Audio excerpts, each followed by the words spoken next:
Hi, welcome to Bullet Pointless, when you're looking for just a hit from the On Pointless podcast. You can either have $1 million, or you can flip a coin for $10 million. Which do you go with? Is it $10 million or nothing? $10 million or nothing. So you can flip the coin, that's a coin flip between $10 million or nothing, or just take $1 million. Easily $1 million. Yeah, I'll take 1 million, invest it, make 10 million. Okay. Realistically, though, I mean, the quality of life improvement, $1 million versus $10 million, is not that different, Yeah. I feel. I Both think are going to put you in a place where you're, like, relatively comfortable. I think, just once again, because of where we live, I think the difference between 1 million and 10 million is pretty drastic. Because $1 million basically gets you a house, and then you have to pay the property tax on that house every year. Whereas 10 million not only gets you a house, but gives you a buffer. That's true. I agree. $10 million, you can retire. $1 million in Victoria, you cannot retire. Like, No. that's not enough. If you had no other money, that's not enough. You bought a reasonable size house, and then you still have to work every day, and that doesn't change your general life that much. Being a millionaire these days, I think you need to have at least, realistically, like $7 million, $7 or $8 million. Because every year it goes up. The amount of money you have to be considered like an actual millionaire goes up. If you take that question and turn it into objects, if it's a coin flip between either you can have a house or you can flip a coin to be set for life. I'm taking the coin flip. Also because, like, if somebody just walks up to you and says, here's $1 million, you'd be pretty excited. But if you flip that coin and hit, Yeah. you'd lose your damn mind. If you miss, though, you would also lose your damn mind. But you- it was free money either way. Yeah, you didn't lose. It's not like you flip a coin, you get 10 million. You flip a coin, you lose 10 million. Yeah. Right? It still feels terrible. Still, it feels terrible, but you're not losing anything. I don't know. I'm still taking the million. How about this for a story? Not story, situation. You get offered $50,000. Or you flip a coin, you get $100,000. If you fail, you lose $50,000. Well, that's just mathematically Well, terrible. not the mathematical Yeah, situation. you take the money. Yeah, but Yeah, whatever the situation is where you would. Well, that's Where basically it's the a question. neutral. Well, okay. I guess you would want something with the same expected outcome Yeah, as it's the like, $50,000. Basically, do you want to gamble or not? That's what you're asking. yeah, pretty much gambling. It's like, do you get something that's small, or you can have a big payout, but if you lose from your own personal stores. Well, but that's where I think the situation's important in that you can't make it equivalent. If it's you can have $1 million or you can flip a coin for $2 million, everybody's taking $1 million. Because why would we gamble for that? You need to have some incredible odds in your favor to even consider it. Like the odds of 50% to gain 9 million are great odds. Yes. Mathematically, you should definitely take the $10 million. For sure, but And personally... I'm taking the $1 million as someone who's well aware of the math behind it. And that's where you're never going to get that opportunity again. Well, and that's where it's a cross between mathematics and statistics, but also the actual personal life effect of money, which has a weird crossing point where you can't just look at the odds.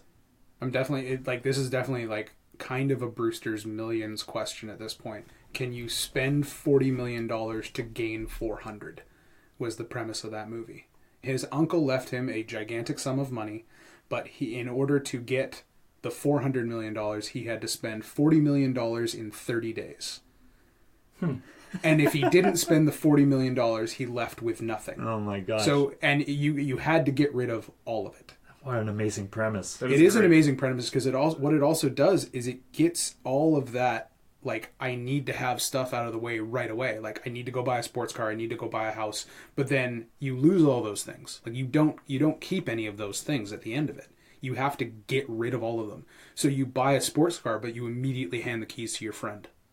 And so it's not yours, right? So you buy a house and you immediately just give it away.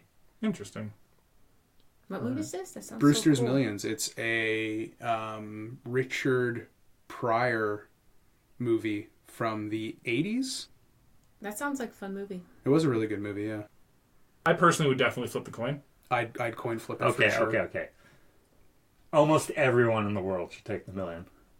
It's I would take the Maybe million. for some people, flipping the coin is right, but almost everyone should take the million.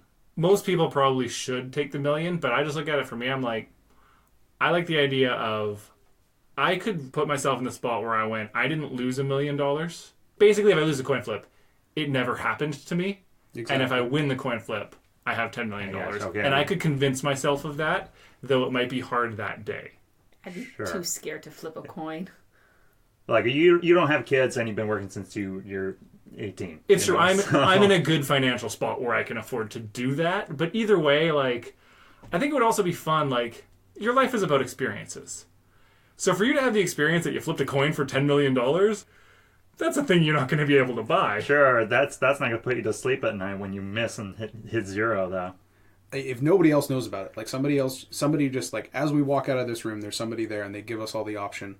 But the people behind us don't know. Like, time stops at that door for 10 seconds while you either flip a coin or you get $1 million. Nobody else knows except for you. I'm flipping the coin. Because then I just don't say anything. I had the chance. I took the shot. You would still know. You would still know. You would know. But only you would know. It would weigh on your soul for the rest of your life. I feel like you got to take the shot. If you get given an opportunity to try something, you try it. You go for it. And not to mention, like, for my dreams, $1 million doesn't accomplish my dreams. $10 million does. Yeah, $1 million doesn't do a whole lot in today's climate. What are you guys talking about? That's so much take the money. $1 million, live comfortably with it. Or they'll help boost it. You're still working, you're still doing everything, but that's a nice $1 million buffer. What $1 million does, it does take away one thing off your mind for a very long chunk of time. Yeah. But $10 million takes it off your mind for almost the rest of your life. Whereas $1 million, I don't think you're not going to be worried about money. I think you're underestimating how much you would just make off of investments off of this. How much to have just a chunk of $1 million sitting in your bank account? But then your money is locked in investments for could be a quite long period of time, right? If you've got a house, even like a high interest savings account. Say you're getting 1%. What's 1% of 1 million? Help me out here. It's $10,000. Yeah, you're getting $10,000 a year in like the lowest interest possible. Right, that's a lot of money. And that's going to basically cover half of that will cover your property tax every year, depending on the size of the lot you get, depending on if you want to buy a house or not, depending on if you want to buy a condo. If you want to buy a condo, then you got to worry about your strata fees every month. It's a lot of extra money that you've got to think about, that you've got to take into account. I don't think $1 million is enough in today's market for everything. In this particular city, maybe not if you want something like pretty nice. Yeah. But go up island, but live off it forever. Yeah, if you just want go to Prince get Rupert. yourself comfortable, $1 million is enough. For sure. You could move to Costa Rica and retire with $1 million. I've been to Prince Rupert. No, thank you. Sorry, Prince Rupert. But I don't think there's any listeners there. They don't have computers.